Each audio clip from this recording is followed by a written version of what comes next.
অর্ধেক জীবন কাটিয়ে অবশেষে জানতে পারলাম ফল কাটার সঠিক উপায়। প্রথমে আমের মাঝখানে একটি বৃত্ত আকার মতো কেটে দুই পাশে ঘুরিয়ে ধরলে অর্ধেক আম সহজেই বের হয়ে আসে। এরপর চামচ দিয়ে ভিতর অংশ খেতে পারবেন খুব সহজে। আনারস আগে মাথা ও নিচের অংশ কেটে ফেলুন, তারপর আনারসটি মাঝখান থেকে দুই ভাগ করুন। এরপরে সুতার মতো দাগ বরাবর কিছু আড়াআড়ি ও লম্বালম্বি কাট দিন। এইভাবে কাটা আনারস খাওয়া যেমন সহজ তেমনি পরিচ্ছন্ন ও স্বাস্থ্যকর।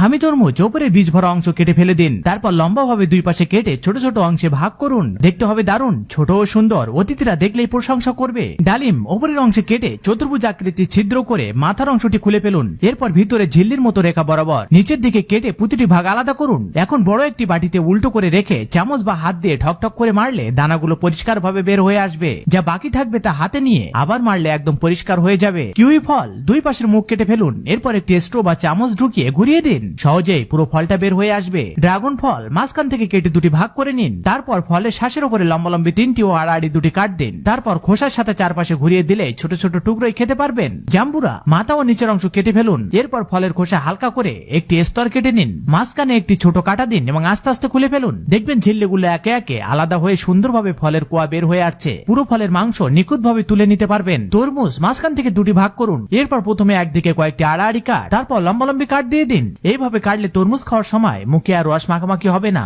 স্ত্রীও আর কিছুই বলবে না। কমলা দুই পাশের মুখ কেটে ফেলুন, এরপর মাঝ বরাবর কেটে একে একে টুকরো করুন। এতে করে একটি নিখুঁত পরিপাটি কমলার কোষ পাবেন, যা খাওয়ার জন্য খুবই উপযোগী। সবশেষে অনুরোধ, কোন টিপসটি আপনার সব থেকে বেশি ভালো লেগেছে সেটি কমেন্ট করে জানান এবং লাইক, সাবস্ক্রাইব ও ফলো করতে ভুলবেন না।